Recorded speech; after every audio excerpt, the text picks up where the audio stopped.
Hi hello students, welcome to LTX classes. LTX క్లాసెస్ని రెగ్యులర్గా follow అయ్యే స్టూడెంట్స్కి ఆల్రెడీ మనం తెలియజేసినట్టు ఒక కొత్త ఆఫర్ ఉందండి. ఏం లేదండి, ఒక న్యూ క్రాష్ కోర్స్ అనేది మనం లాంచ్ చేసాము. ఎస్ఎస్సి సీజీఎల్కి నెక్స్ట్ ఇయర్కి అయిన table, syllabus preparation, subjects, totals, questions అన్నీ కూడా చాలా డిస్కస్ చేస్తూ వస్తున్నాము. అందులో భాగంగా మనం క్రాష్ కోర్స్ అనేది కూడా లాంచ్ చేసాము. మీకు 3rd జనవరితో ఈ క్లాసెస్ అనేది స్టార్ట్ అవుతున్నాయి. మీకు ఫీజ్ డీటెయిల్స్ ఏమన్నా కావాలన్నా కానీ, ఇంకా మీరు జాయిన్ అవ్వాలి అనుకున్నారంటే ఈ కింద మెన్షన్ చేసిన నెంబర్కి మీరు కాంటాక్ట్ అయ్యి డీటెయిల్స్ పొందొచ్చు. ఓకే స్టూడెంట్స్, ఈరోజు ఎప్పట్లాగే మనం హిస్టరీ చూడండి, జిఎస్ టాపిక్లో ఒక టాపిక్లోకి వచ్చాము. మనం జాగ్రఫీ గురించి చూసాము. ఈరోజు హిస్టరీ గురించి చూస్తున్నాం. ఒక సిలబస్ ఓవర్వ్యూ, హిస్టరీ యొక్క మెయిన్ సిలబస్ ఏమేమి ఇచ్చున్నారు ఎగ్జామ్కి పాయింట్ ఆఫ్ వ్యూలో, అలాగే కొన్ని ఇంపార్టెంట్ టాపిక్స్ ఎలా ప్రిపేర్ అవ్వాలి అనే విషయాన్ని మనం డీల్ చేస్తూ ఈరోజు క్వశ్చన్స్లోకి వెళ్తాము. అలాగే వెళ్ళిన తర్వాత మనం ఏంటంటే T10 క్వశ్చన్స్, అంటే టాప్ 10 క్వశ్చన్స్ లాగా డైలీ 10 క్వశ్చన్స్ అనేది మనము చూస్తుంటాం. T10 క్వశ్చన్స్, T10 ట్రోఫీ లాగా మనము రెగ్యులర్గా క్వశ్చన్స్ అనేది చూస్తూ ఉంటాం. ఓకే, అలాగే మనకి ఎల్టీఎక్స్ క్లాసెస్ వెబ్సైట్కి వెళ్ళాలంటే మీకు కావాల్సిన డెమో క్లాసెస్ అనేది ఫ్రీగా అందుబాటులో ఉంటుంది. సో తర్వాత మీకు ఏమన్నా కోర్స్ కావాలి అనుకున్నా అంటే అందులో మీరు చెక్ చేసి మీకు కావాల్సిన కోర్స్ మీరు జాయిన్ అయ్యి మీ ఎగ్జామ్ ప్రిపేర్ అవుతూ మీ గవర్నమెంట్ జాబ్ వైపు మీరు అడుగులు వేయచ్చు. ఓకే స్టూడెంట్స్, ఎప్పటిలాగని మన క్లాస్ స్టార్ట్ చేస్తున్నామంటే ఒక మంచి మోటివేషనల్ కోట్తో స్టార్ట్ చేస్తాం. అందులో చేస్తాం act as if what you do makes a difference. ఏం లేదండి, మనము ఒక పని సాధించాలి, ఒక మార్పు తీసుకురావాలంటే ఒక పని చేసే ముందు 100 ఆలోచనలు పెట్టుకోవద్దు, ఒకటే పెట్టుకోండి మీ మైండ్లో. ఖచ్చితంగా మీరు చేసే ఈ పనితో మీ యొక్క ఎదుగుదల కానీ చిన్న డిఫరెన్స్ అనేది చేస్తుంది అని గట్టిగా మీరు నమ్మారంటే అది ఖచ్చితంగా డిఫరెన్స్ని చేస్తుంది. ఫర్ ఎగ్జాంపుల్ ఈరోజు ఎగ్జామ్ పాయింట్ ఆఫ్ వ్యూ కలిపి మనం వీడియోస్ని, సో ఎగ్జామ్ పాయింట్ ఆఫ్ వ్యూలో తీసుకున్నామంటే ప్రిపరేషన్లో రోజు 5 గంటలకు లేచి ప్రిపేర్ అయితే మీరు ఖచ్చితంగా సక్సెస్ అవ్వగలరు. మీరు నమ్మారంటే, ఖచ్చితంగా గట్టిగా నమ్మి రాత్రి తలుచుకునేసి పడుకున్నారంటే ఖచ్చితంగా ఇట్ విల్ బి హ్యాపనింగ్. మీరు ఖచ్చితంగా మార్నింగ్ లేస్తారు 5 o'clockకి. అలాగే ప్రిపేర్ అవ్వడం స్టార్ట్ చేశారంటే ఖచ్చితంగా ఈసారి కాకపోతే నెక్స్ట్ ఇయర్ సక్సెస్ అవ్వాలి అనే ప్లాన్స్తో ఉంటారు. అంటే లేదంటే టార్గెట్ ఇంకో 6 monthsలో ఒక మంచి గవర్నమెంట్ జాబ్లో ఉండాలి అనే ఒక ప్లాన్తో మీరు తీసుకున్నప్పుడు ఇట్ మేక్స్ ఏ డిఫరెన్స్. ఖచ్చితంగా మీరు అనుకుని మీరు ప్రయత్నించిన ప్లాన్ అనేది ఖచ్చితంగా సక్సెస్ అవుతుంది. కాకపోతే నమ్మాల్సింది ఎవరో కాదండి, మీరు మాత్రమే. ఆ నమ్మకాన్ని ఉంచుకోండి, మీ ప్రయత్నంలో మీ ప్రిపరేషన్స్లో కొనసాగించండి. ఓకే స్టూడెంట్స్, ఈరోజు మనం హిస్టరీ విషయానికి వచ్చామంటే, హిస్టరీ అంటే అందరికీ తెలిసిందంటే వన్ ఆఫ్ ద బ్రాడెస్ట్, చాలా బ్రాడ్ సబ్జెక్ట్ అంటాము. బ్రాడ్ సబ్జెక్ట్ అంటే ఏంటి? ఎక్కువ కంటెంట్ ఉంటుంది. ఎక్కువ అంటే మన హిస్టరీ, కాకపోతే one of the beautiful subject ఎందుకని ప్రతి ఒక్క విషయాన్ని మనం వచ్చిన మన చరిత్రను తెలుసుకుంటున్నామంటే అదొక అద్భుతమైన విషయం. కానీ మనము దాన్ని ఇంట్రెస్టింగ్గా నేర్చుకుంటూ ఉండాలి. చూద్దాము. ఈరోజు యాన్షియంట్ ఇండియా విషయానికి వచ్చానంటే Indus valley civilizations, Buddhism, Jainism, Mauryans, post Mauryans, Guptas, మధ్యలో హర్షవర్ధన స్మాల్ డైనస్టీ వస్తారు. ఇలా చాలా వస్తారు, ఫారిన్ రూలర్స్ వస్తారు. సో వాళ్ళందరి గురించి కూడా ఒక ఓవర్వ్యూ ఇక్కడ మెన్షన్ చేసింది ఏంటంటే కంప్లీట్ సిలబస్ మాత్రమే కాదండి, ఒక ఓవర్వ్యూ అంటే ఇంపార్టెంట్ టాపిక్స్, గత సంవత్సరాల్లో అడిగిన క్వశ్చన్స్ని మనం ఒక అంచనా వేస్తూ ఈ టాపిక్స్ మీద ఖచ్చితంగా క్వశ్చన్స్ అనేది పాసిబిలిటీ ఉన్నాయి. ఎస్ఎస్సి ప్రిపరేషన్లో వచ్చారంటే ఖచ్చితంగా మీకు వచ్చేసి ఏంటి 3 to 4 క్వశ్చన్స్ హిస్టరీలో అడుగుతారు. అంటే టాపిక్సే మనకి 3 ఉన్నాయి, యాన్షియంట్, మిడివల్, మోడర్న్ అని.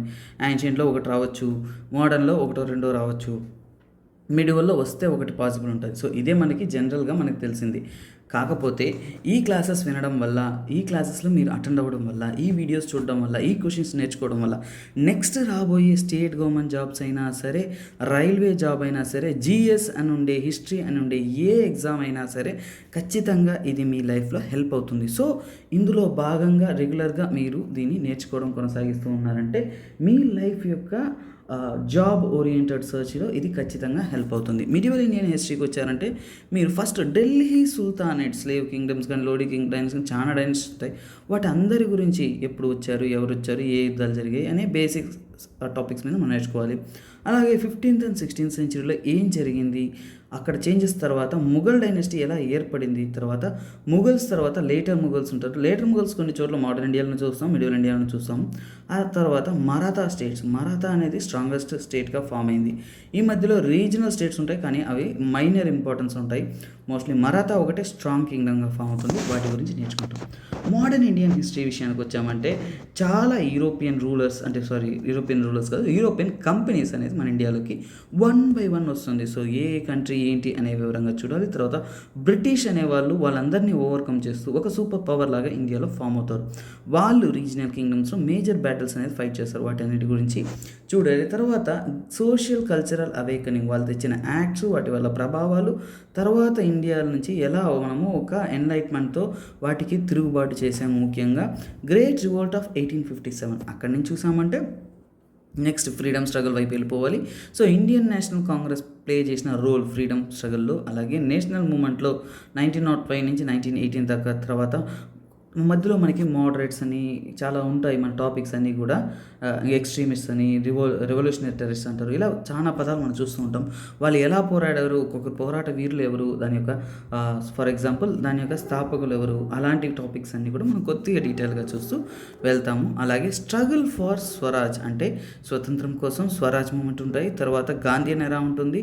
అన్నీ కూడా ప్రతి 10 yearsకి ఎలాంటి ఒక చేంజెస్, ఎలాంటి ఒక డెవలప్మెంట్స్ అనే విషయాలు మనం చూస్తూ next governor generals of India అన్నీ కూడా చూస్తుంటాం. సో ఇలా మనం ప్రతి ఒక్కటి మోడర్న్ ఇండియన్ హిస్టరీ కూడా సిలబస్ అన్నీ కూడా 1 by 1 కవర్ చేస్తూ అన్నీ నేర్చుకుంటూ ఉంటాం. ఇవి మీరు క్రాష్ కోర్సెస్లో అటెండ్ అయ్యారంటే మీకు కావాల్సింది ఒక ఎగ్జామ్ ఓరియంటెడ్గా మనం తెలియజేస్తూ ఉంటాము. ఈరోజు వచ్చేసి మనం క్వశ్చన్స్లోకి వెళ్ళిపోతాము. హలో స్టూడెంట్స్, ఇంకో మెయిన్ థింగ్ మనం నేర్చుకోవాల్సింది ఏంటంటే ఇక్కడ క్వశ్చన్స్ నేర్చుకోవడం వల్ల, క్వశ్చన్స్ వినడం వల్ల ఉపయోగం ఏంటంటే జనరల్గా హిస్టరీ చదివేటప్పుడు దీని యొక్క ఇంపార్టెన్స్ ఒకసారి చెప్పేసిన తర్వాత క్వశ్చన్లోకి వెళ్తాను. ఎందుకంటే అన్ని స్టూడెంట్స్ తెలుసుకోవాల్సింది, కొందరు ఇగ్నోర్ చేస్తారు, కానీ మీకు చాలా హెల్ప్ఫుల్ అవుతుంది. ఏంటంటే మనం హిస్టరీ నేర్చుకునేటప్పుడు ఏంటంటే ఒక ఫ్లోలో, ఒక ఆర్డర్లో నేర్చుకుంటూ వస్తాం. 1 by 1 ఒకటి తర్వాత ఒకటి. మనకు ఆ ఫ్లో గుర్తుంటేనే టాపిక్ గుర్తుంటుంది. ఎక్కడో మధ్యలో ఒక టాపిక్ అడిగామంటే హిస్టరీలో మనం చెప్పలేని సిచ్యువేషన్స్లో ఉంటాం. అలాంటప్పుడు అలాంటి ఒక మైండ్ సెట్ని ఓవర్కమ్ చేయాలి అంటే మీకు మెయిన్ థింగ్ ఏంటంటే ఒక random topics, for example questions, quiz, వీటి ప్రిపరేషన్లోనే మీకు ర్యాండమ్ టాపిక్స్ అనేది ఓవర్కమ్ చేస్తారు. అంటే దాన్ని మీరు అక్కడ చూస్తారు. అలాగే నేర్చుకునేటప్పుడు ఇక్కడ మనం చూసే వీడియోస్ ఎలా ఉంటుందంటే నెక్స్ట్ క్వశ్చన్స్ ఎలా డీల్ చేస్తామంటే మనకి ఒక బేసిక్ డైనస్టీ అంటే కొన్ని రిలేటెడ్ టాపిక్స్ అని, రిలేటెడ్ థింగ్స్ ఏవి మనకి ఎగ్జామ్కి ఇంపార్టెంట్ అని చూస్తూ వాటిని కూడా ఒకవైపు నేర్చుకుంటూ తర్వాత మనం ఫర్దర్గా ప్రొసీడ్ అవుతూ ఉంటాం.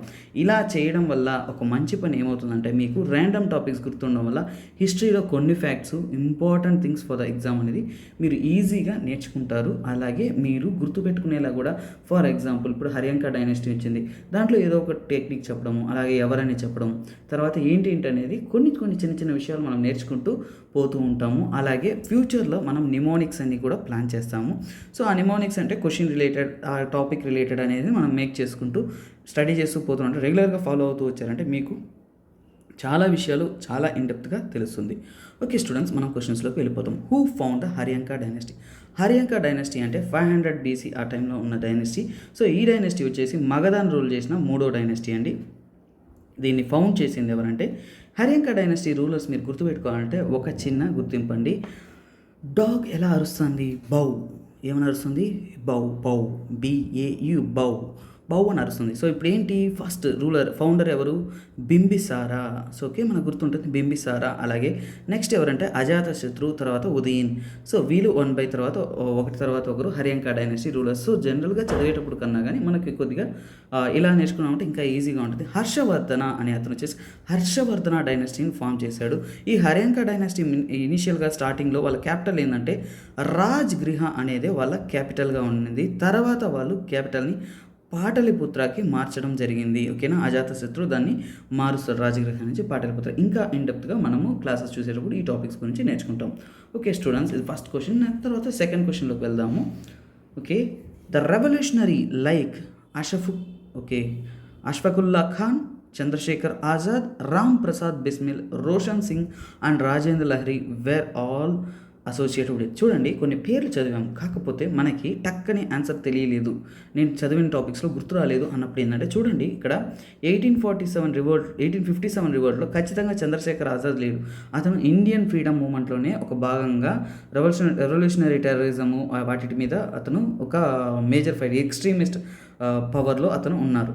సో అప్పుడు ఇది కాదు. చౌరీ చౌరా కేసులో కూడా ఖచ్చితంగా కాదు. ఓకే, గాంధీ ఇన్ఫ్లుయెన్స్ అనేది దాంట్లో ఉంటుంది. సో నెక్స్ట్ ఏంది, జలియన్ వాలా బాగ్ అనేది 1919లో రౌలట్ యాక్ట్ తర్వాత వాటికి తిరుగుబాటు తర్వాత ఇదేంది పంజాబ్లో జరిగిన ఒక ఇన్సిడెంట్. సో అందువల్ల వీళ్ళ ఇన్ఫ్లుయెన్స్ అయితే అక్కడ లేదు. సో మన ఆన్సర్ ఏమవుతుంది, కకోరి కాన్స్పిరసీ కేస్ అంటే ఏం లేదండి, కకోరి చోట ఏంటంటే ట్రైన్ రాబరీ చేసి అక్కడ బ్రిటిషర్స్కి నష్టాన్ని కల్పిస్తారు. కకోరి అనేది ఒక రీజియన్, అంటే లక్నో పక్కన ఉన్న ఒక రీజియన్. అక్కడ ట్రైన్ రాబరీ చేసి తర్వాత ఆ కాన్స్పిరసీ కేసులో బుక్ అయ్యేది ఎవరంటే వీళ్ళంతా కూడా. అందులో చంద్రశేఖర్ ఆజాద్ అనే వాళ్ళు మనం ఎక్కువగా చూస్తుంటాము. ఫొటోస్ కూడా ఇండిపెండెన్స్ డేస్లో వాటిలో కూడా డిస్ప్లేలో చూస్తుంటాం. సో అక్కడ చూసిన విషయాలు, ఫర్ ఎగ్జాంపుల్ మిగిలిన పేరు అనేది మనం ఫెమిలియర్గా ఉంటాం. రామ్ ప్రసాద్ బిస్మిల్, అష్ఫకుల్లా ఖాన్, రోషన్ సింగ్, ఇవన్నీ మనకు తెలుసుంటుంది కానీ చదువు ఉంటాం కానీ అవి అంత ఫెమిలియర్ కాదు. ఒక పేరు మనకు ఫెమిలియర్గా ఉంటే చాలు, దాని నుంచి లింక్ చేస్తూ ఏ దాంట్లో రిలేట్ అయి ఉంటారు. సో ఇది ఎక్స్ట్రీమిస్ట్ కాబట్టి కకోరి కాన్స్పిరసీ కేసు అనేది ఎక్స్ట్రీమిస్ట్ టైంలో జరిగింది. సో ఆబ్వియస్లీ ఇదే మన ఆన్సర్ అవుతుంది. సో ఆన్సర్ చేసేటప్పుడు కూడా మన టెక్నిక్స్ ఏంటంటే ఆ క్వశ్చన్ చదివినప్పుడు ఒక హింట్ నేమ్ తీసుకొని దాని నుంచి మనము దాన్ని ఆన్సర్ కరెక్ట్గా రాయగలగాలి. Okay students, next Moplah rebellion in 1921 in the Malabar coast was Muslim peasants rebellion against. ఒక విషయం చూడండి, రీసెంట్గా మనకి మోహన్ లాల్ నటించిన ఒక సినిమా వచ్చింది మరక్కర్ అనేసి. అరేబియన్ సముద్రంకి ఒక అరేబియన్ సముద్ర సంబోర్డ్ మరక్కర్ అని. ఆ సినిమాలో పూర్తిగా వచ్చేసి ఒక కాన్సెప్ట్ ఇచ్చుంటారు. అదే కాన్సెప్ట్ ఇక్కడ క్వశ్చన్ అండి. ఏం కొన్ని సినిమాస్ కూడా మనం ఫ్రీడమ్ ఫైట్ వాటి గురించి చూసేటప్పుడు వాటిని ఇంటర్లింక్ చేసుకుంటూ నేర్చుకోవాలి. సో అలా చూసామంటే మొప్లా రిబెలియన్ అంటే ఎవరు ఫస్ట్ తెలియాలి. మొప్లా అంటే చూడండి ఇక్కడ ఇచ్చేసారు, ముస్లిం పెసెంట్ రిబెలియన్. ఇది ఇప్పుడు మాత్రం కాదండి, 19th సెంచరీ 20th సెంచరీ కూడా ఇది కొనసాగుతూ ఉంది. 18th సెంచరీలో కూడా వీళ్ళు ఉన్నారు. సో వాళ్ళు ఏంటంటే జమోరియన్ కింగ్డమ్ అంటారు. జమోరియన్ కింగ్డమ్స్ దగ్గర ఉన్నప్పుడు వాళ్ళు వచ్చేసి హిందూ డామినెంట్ కింగ్డమ్. వాళ్ళ దగ్గర కలిసిమెలిసి ఉన్న వాళ్ళే ఎవరంటే ముస్లిం పెసెంట్స్, ముస్లిం మైనారిటీ ఒక సెక్షన్ ఆఫ్ పీపుల్. ఇప్పుడు కూడా కేరళలో ముస్లిమ్స్ జనాభా ఎక్కువగా ఉంది. సో వాళ్ళు అప్పటి నుంచి కొన్ని ఇష్యూస్, ప్రాబ్లమ్స్ అవన్నీ కూడా మన కింగ్డమ్ రూల్స్ గురించి చూసినప్పుడు తెలుస్తుంది. ట్రావంకూర్ కింగ్డమ్ కూడా ఇష్యూస్ ఉంటాయి. సో ఏంటంటే వాళ్ళు మెయిన్గా మొప్లా రిబెలియన్ ఎవరికి ఎదురుగా తిరుగుబడ్డారంటే Hindu landlords, Hindu rulers ఉన్నారు కాబట్టి హిందూ ల్యాండ్ లార్డ్స్ ఉంటారు, వాళ్ళకి ఎదురుగా తిరుగుబాటుదారులుగా మొప్లా రిబెలియన్ అనేది కేరళలో ఫామ్ అయింది, చేస్తున్నారు మలబార్ కోస్ట్లో ముఖ్యంగా. సో 1921లో ఇది ఫెమిలరైజ్ ఫ్రీడమ్ స్ట్రగుల్లో మనం చదివేటప్పుడు ఇవన్నీ కూడా కొన్ని కాన్సెప్ట్స్ మనము రిబెలియన్స్ అంటే ఇన్హరెంట్ స్మాల్ రిబెలియన్స్ అందరూ బ్రిటిష్ వైపు ఉంటే వీళ్ళు వచ్చేసి హిందూ ల్యాండ్ లార్డ్స్కి అగేన్స్ట్గా వీళ్ళు రిబెలియన్స్ చేస్తారు. ఎందుకంటే ఈజీగా ఉంది కదా క్వశ్చన్ అనేసి అందరం కూడా బ్రిటిష్ గవర్నమెంట్కి ఆన్సర్కి వెళ్తాం, కానీ వాస్తవమైన ఆన్సర్ ఏంటంటే D, Hindu landlords. Okay students, next క్వశ్చన్లోకి వెళ్ళిపోదాం. Rowlatt act was passed. చూడండి రౌలట్ యాక్ట్ అనేది చాలా ఫెమిలియర్, మనకు బాగా తెలిసిందే. ఒకవేళ మోడర్న్ ఇండియన్ హిస్టరీ మీరు చదువున్నారంటే తెలుసుకోవచ్చు. చూడండి రౌలట్ యాక్ట్ ఎప్పుడు అంటే చూడండి 1905లో ఏం జరిగిందంటే బెంగాల్ డివైడ్ జరిగింది, పార్టీషన్ ఆఫ్ బెంగాల్ అంటాము. 1913లో ఇంపార్టెన్స్ ఏమీ జరగలేదు. 1919లో మనకి రౌలట్ యాక్ట్ అనేది ఫామ్ చేశారు. రౌలట్ అనేది ఒక వ్యక్తి, అతను ఒక యాక్ట్ ఫామ్ చేస్తాడు గవర్నమెంట్ దగ్గర, మోంటెగో క్లంఫోర్డ్ రిఫార్మ్ తర్వాత. సో ఈ యాక్ట్ ద్వారా అతను ఏం చెప్తాడు అంటే ముఖ్యంగా వచ్చేసి 10th మార్చ్కి ఈ యాక్ట్ని లాంచ్ చేస్తారు. ఇప్పుడంటే 1919లో అక్కడ ఏం చేస్తారంటే వితౌట్ ఎనీ ఇంటిమేషన్, మన ఇండియన్ ఎవరైనా కానీ ఓకే గవర్నమెంట్కి వ్యతిరేకంగా యాక్ట్ చేస్తున్నారు, అగెయిన్స్ట్ ద గవర్నమెంట్ యాక్ట్ చేస్తున్నారు అంటే ఏ ఇంటిమేషన్ లేకుండా, ఏ ప్రాపర్ ఇన్ఫర్మేషన్ లేకుండా వాళ్ళని మనం అరెస్ట్ చేయొచ్చు. బ్రిటిష్ అనే వాళ్ళు బ్రిటిష్ వాళ్ళని అరెస్ట్ చేయొచ్చు. ఇదే ఈ రౌలట్ యాక్ట్. దీనికి వ్యతిరేకంగానే జాలియన్ వాలా బాగ్లో యాక్చువల్గా ఏం జరుగుతుందంటే ఒక ఇద్దరు ఇండియన్ పంజాబ్ మినిస్టర్స్ని, ఇద్దరు ఇంపార్టెంట్ పర్సన్స్ని అరెస్ట్ చేస్తారు. వాళ్ళు బైశాఖి టెంపుల్ కోసం, అంటే బైశాఖి ఫెస్టివల్ జరుపుకోవడం కోసం అక్కడ అసెంబ్లీ అవుతారు ఏప్రిల్కి. అప్పుడు అసెంబ్లీ అయినప్పుడు ఏంటంటే వీళ్ళు బ్రిటిషర్స్ ఏంటంటే తిరుగుబాటు కోసం అసెంబ్లీ అయ్యారు అనుకునేసి వెంటనే వచ్చేసి జాలియన్ వాలా బాగ్ మాసాకర్ జరుగుతుంది. దారుణంగా చాలా వేలాది మందిని చంపేస్తారు. తర్వాత ఏం జరుగుతుంది, నాన్ కోఆపరేషన్ మూమెంట్ కూడా ఈ రౌలట్ యాక్ట్కి వ్యతిరేకంగానే గాంధీ గారు లాంచ్ చేస్తారు. సో ఇలాంటివన్నీ కూడా మనం ఇంటర్లింక్ చేసుకుంటూ ఒకదాని తర్వాత ఒకటి చెక్ చేసుకుంటూ పోయామంటే ఈజీగా ఉంటుంది. సో నెక్స్ట్ క్వశ్చన్లోకి వెళ్దాము. మహాత్మా గాంధీ లాంచ్డ్ ఖేడా సత్యాగ్రహం on Gujarat in 1918 to support the cause of. చూడండి దీంట్లో ఇంకో ఒక షార్ట్ కట్ నెమోనిక్ చెప్తాను. మనం క్లాస్లో అంటే ఇలా టాపిక్ చూసేటప్పుడు క్వశ్చన్ చూసేటప్పుడు చాలా టెక్నిక్స్ చేస్తాం. గాంధీ మేడ్ ఏ కేక్ వాక్ ఇంటూ ఇండియా. చూడండి గాంధీ వచ్చేసి సౌత్ ఆఫ్రికా నుంచి వచ్చిన తర్వాత ఇండియాలో వచ్చేసి కేక్ వాక్ చేశాడు అనుకోవచ్చు, లేదంటే సౌత్ ఆఫ్రికా నుంచి గాంధీ కేక్ తీసుకొని వచ్చాడు అని గుర్తుపెట్టుకోవచ్చు. ఎందుకంటే చూడండి గాంధీ ఇండియాలో రివోల్ట్ చేసినప్పుడు వరుసగా తెలుసుకోవాలి. ఫస్ట్ది ఏంటంటే చంపాహారన్ సత్యాగ్రహంలో పార్టిసిపేట్ చేశాడు. తర్వాత ఏంటంటే అహ్మదాబాద్ మిల్ స్ట్రైక్లో పార్టిసిపేట్ చేశాడు. తర్వాత ఏంటంటే ఖేడా సత్యాగ్రహ, ఇవి జస్ట్ టెక్నిక్స్ లాగా ఖేడా సత్యాగ్రహాలో పార్టిసిపేట్ చేశాడు. ఇది వరుసగా. సో సిఏ, ఖేడా కదా, కేఈ అని గుర్తుపెట్టుకుంటే మనకి ఈజీగా ఉంటుంది. సో ఇవి మనం గాంధీ రాగానే ఏమేమి, కాకపోతే చూడండి గాంధీ ఎప్పుడు ముఖ్యంగా ఇక్కడ దేనికి పెసెంట్స్ అంటే ఖేడా సత్యాగ్రహం ఎందుకంటే గుజరాత్లో ఒక భాగము ఖేడా అనేది. అక్కడ ఏం జరిగిందంటే పెసెంట్స్ అంటే వ్యవసాయులకు వచ్చేసి దారుణమైన లాస్ వచ్చింది. లాస్ అంటే వాళ్ళకి ఆదాయం అనేది అంటే క్రాప్స్ అనేది వ్యవసాయం చేసినప్పుడు వాళ్ళు అనుకున్న ఆదాయం లేదు, పంట నష్టం జరిగింది. కానీ వాళ్ళు పన్ను అనేది ఎక్కువ వేశారు. ఆ ట్యాక్స్ అనేది వీళ్ళు కట్టలేరు అని చెప్పినా కానీ వాళ్ళు వినకుండా ఖచ్చితంగా కట్టాలని ప్రెషరైజ్ చేశారు. సో దానికి తిరుగుబాటులాగా ఖేడా సత్యాగ్రహం వచ్చేసి మహాత్మా గాంధీ లాంచ్ చేశారు. సో ఇప్పుడు మీకు ఒక ఐడియా వచ్చి ఉంటుంది 1919లో. సో ఓకే స్టూడెంట్స్, నెక్స్ట్ క్వశ్చన్లోకి వెళ్ళిపోతాం. మనం ఎక్కువ డీటెయిల్లోకి పోలేమండి, ఎందుకంటే గంటల తరబడి పడిపోతుంది ఒక 10 క్వశ్చన్లకి. కానీ ఒక బేసిక్ డీటెయిల్స్లోకి వెళ్తాము, కొన్ని ఇన్ఫర్మేషన్ తీసుకుంటాము, కొన్ని నిమోనిక్స్ వీలైతే తెలుసుకుంటాము, తర్వాత టాపిక్లోకి వెళ్ళిపోతాం. కొన్ని ఫ్యాక్చువల్ క్వశ్చన్స్ ఉంటాయి, వాటికి అంత డీటెయిల్గా వెళ్ళాము. సో మీరు వింటూ ఉన్నారు, కేర్ఫుల్గా అండర్స్టాండ్ చేసుకుంటున్నా అంటే మీకు ఇంకా అర్థమవుతుంది. East India association was setup. చూడండి, ఈస్ట్ ఇండియా అసోసియేషన్ అంటే ఈ టాపిక్ అనేది మనం మోడర్న్ ఇండియాలో చదివేటప్పుడు ఒక మూలలో ఎక్కడో ఒక చోట మిగిలిపోతుంది, కానీ క్వశ్చన్ టైప్లోనే లెర్న్ చేసుకుంటే ఎక్కువ ఇంపార్టెంట్. చూడండి, ఎందుకంటే ఇప్పుడు 1865లో ఏం జరుగుతుందంటే బద్రుద్దీన్ త్యాబ్జీ మరియు ఫిరోజ్ షా మెహతా ఇలా ఒక 4 ఉంటారండి. 4 స్టూడెంట్స్ ఎక్కడుంటారంటే లండన్లో ఉంటారు. లండన్లో ఏం ఫామ్ చేస్తారంటే లండన్ ఇండియన్ సొసైటీ అని ఫామ్ చేస్తారు. ఏంటి, లండన్ ఇండియన్ సొసైటీ అని ఫామ్ చేస్తారు.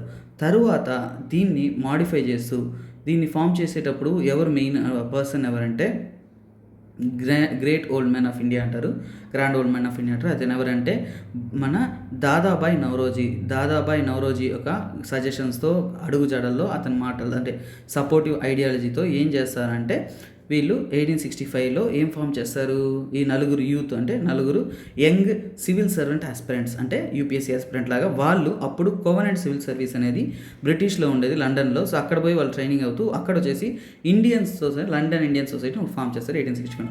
దీన్ని సూపర్సీడ్ చేస్తూ అంటే దీన్ని ఓవర్కమ్ చేస్తూ ఈస్ట్ ఇండియన్ అసోసియేషన్ అనేది మన దాదాబాయి నౌరోజీ ఫామ్, ఇది కూడా దాదాబాయి నౌరోజీ ఇన్ఫ్లుయెన్స్తోనే ఫామ్ అవుతుంది. తర్వాత సూపర్సీడ్ చేస్తూ ఈస్ట్ ఇండియా అసోసియేషన్ అనేది దాదాబాయి నౌరోజీ అనే అతను ఫామ్ చేస్తారు. ఇది ఏంటంటే మన ఇండియన్ ఎంప్లాయీస్ వర్క్ చేసి రిటైర్ అయిన కానీ లేదంటే గవర్నమెంట్లో భాగంగా మనం ఏకమయ్యి మన ఫ్రీడమ్ కోసం కానీ మార్పు కోసం కానీ పోరాడాలి. అంటే చూడండి, గవర్నమెంట్ బయట నుంచి తిరుగుబాటు చేయకుండా గవర్నమెంట్ భాగంగా ఏదన్నా ఒక పొలిటికల్ కానీ ఇలా అడ్మినిస్ట్రేటివ్ కానీ దీంట్లో ఎంటర్ అయ్యి తర్వాత మన దేశం యొక్క అభివృద్ధి కోసము మార్పు కోసం పోరాడాలి అనే విధంగా వీళ్ళు ఫామ్ అవుతారు. సో అది ఎప్పుడంటే 1866. చూడండి, 1865లో లండన్ ఇండియన్ సొసైటీ, తర్వాత 1866లో అది ఈస్ట్ ఇండియన్ అసోసియేషన్గా మారుతుంది. ఎందుకు ఇవన్నీ చెప్తున్నా అంటే ఒక విషయం గుర్తుపెట్టుకోండి, ఇక్కడ లండన్ ఇండియన్ సొసైటీ అనే క్వశ్చన్ కూడా రావచ్చు. అప్పుడు ఇక్కడ నేర్చుకున్నప్పుడే దాన్ని కూడా నేర్చుకున్నామంటే కొద్దిగా హెల్ప్ఫుల్ అవుతుంది. ఇంకోటి 4 ఉన్నారు చూసారా స్టూడెంట్స్ ఫామ్ అవుతారు. ఆ 4 కూడా ఇండియన్ నేషనల్ కాంగ్రెస్ యొక్క ప్రెసిడెంట్స్ అవుతారు. ఫిరోజ్ షా మెహతా అవుతారు, బద్రుద్దీన్ త్యాబ్జీ అవుతారు, ఇంకో 2 ఉంటారు. వాళ్ళు కూడా ఖచ్చితంగా ఇండియన్ నేషనల్ కాంగ్రెస్ ప్రెసిడెంట్స్గా ఫ్యూచర్లో మారుతారు. ఇప్పుడు 1885 విషయానికి వచ్చామంటే 1885లో ముఖ్యమైన చేంజ్ ఏంటంటే Indian National Congress INC form అవుతుంది. 1857 అంటే రివోల్ట్, 1836లో ప్రాముఖ్యత ఏం లేదు, అది మనం చూసుకోవచ్చు. మెట్కాఫీ కొన్ని ఉన్నాయి, అవి మనకు అంత వద్దు, అప్పుడు చూసుకుందాము. సో ఇవి మనకి కావాల్సిన టాపిక్స్, కొద్దిగా డీటెయిల్గా మనం అండర్స్టాండ్ చేసుకుంటున్నాము. ఓకే స్టూడెంట్స్, నెక్స్ట్ క్వశ్చన్లోకి వెళ్దాం. హూ ఎస్టాబ్లిష్ ద హిందూ ధర్మ సంరక్షణి సభ ఇన్ ద ఇయర్ 1893. చూడండి, 1893లో హిందూ ధర్మ సంరక్షణి సభ ఎవరంటే, ఇవి కొద్దిగా ఫ్యాక్చువల్ క్వశ్చన్ అండి. దామోదర్ అండ్ బాలకృష్ణ చాపేకర్, వీళ్ళని ఏమంటామంటే చాపేకర్ బ్రదర్స్ అంటాము. వీళ్ళు వచ్చేసి పూణేలో ఉంటారు. పూణేలో మోస్ట్లీ బాంబే ప్రావిన్స్లో హిందూ ధర్మ సంరక్షణ సభ అనేది హిందూ ధర్మాన్ని వాటిని కాపాడడం కోసం వీళ్ళు ఫామ్ చేస్తారు. అలాగే కొన్ని ఫెస్టివల్స్ అన్నీ కూడా వీళ్ళు సెలబ్రేట్ చేస్తారు. ఇంకోటి ఏంటంటే గణేష్ ఫెస్టివల్ కానీ శివాజీ ఫెస్టివల్ కానీ వాటిని సెలబ్రేట్ చేస్తారు. ఇంకోటి ముఖ్యమైనది ఏంటంటే రండ్ అనే ఒక ఆఫీసర్ని వీళ్ళు కాల్ చేస్తారు, అంటే షూట్ చేస్తారు. వీళ్ళ యొక్క ఎక్స్ట్రీమిస్ట్ కాదు, రెవల్యూషనరీ ఫైటర్స్ అంటాము. సో వాళ్ళు తర్వాత ఏంటంటే ఆయుధంతో ఫ్రీడమ్ రావాలి అని నమ్మిన వ్యక్తుల్లో వీరిద్దరూ మెయిన్ థింగ్. ఇంకా కొన్ని డీటెయిల్స్ అని మనం డెప్త్గా క్లాస్ చూసినప్పుడు చూద్దాం. వందే మాత్రం was a series of articles published in the year. చూడండి ఇది కొద్దిగా క్లారిఫై చూడాలా. వందే మాత్రం అంటే ఏంటి? ఇదొక చూడండి మూమెంట్. 1905లో పార్టిషన్ ఆఫ్ బెంగాల్ జరిగిన తర్వాత 1906లో బాలగంగాధర్ తిలక్ తీసుకున్న ఒక మూమెంట్. కానీ ఇక్కడ ఏం అడిగారు? మూమెంట్ గురించి అడగాలి. వందే మాత్రం was a series of articles published in the year 1907. అంటే ఇంకోటండి, వందే మాత్రం అనేది ఒక న్యూస్ పేపర్ ఆర్టికల్స్ అండి, వీక్లీ జర్నల్ అంటారు దీన్ని.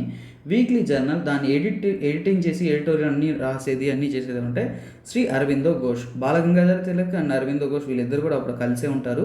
వాళ్ళిద్దరూ కలిసే కొన్ని మన ఫ్రీడమ్ ఫైట్ని నడిపిస్తూ ఉంటారు.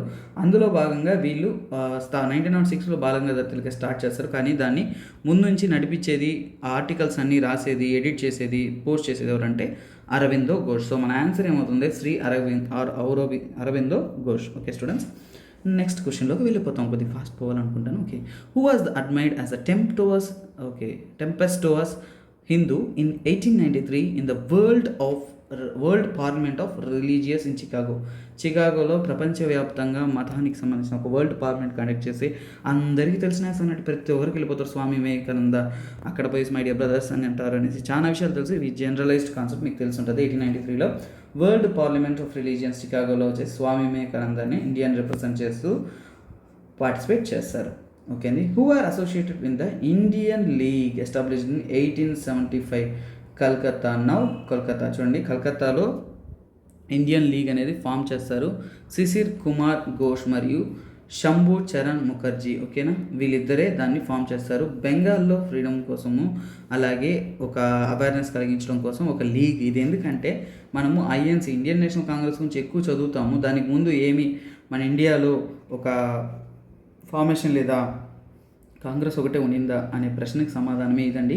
అంతకుముందు కూడా ఇండియన్ లీగ్ అనేది ఉంటుంది. అలాగే దాని ముందు ఇంతకుముందు చూసాం కదా మనము, ఏంటది ఈస్ట్ ఇండియన్ అసోసియేషన్ కానీ లండన్ ఇండియన్ సొసైటీ కానీ అదే లండన్లో ఉంది, ఇవన్నీ ఇండియాలో ఉంది. సో ఇలా మనం కోరిలేట్ చేస్తూ నేర్చుకోవచ్చు. ఓకే స్టూడెంట్స్, ఈ రోజుకి ఇంతే. Thanks for watching peacefully. So ఇంకో important thing, new cash course launch చేసిన అన్నీ ముందే చెప్పాను. మీకు కావాల్సిన కాంటాక్ట్ అవ్వచ్చు. Have a nice day. This is me SP Rajan signing off. Bye, take care.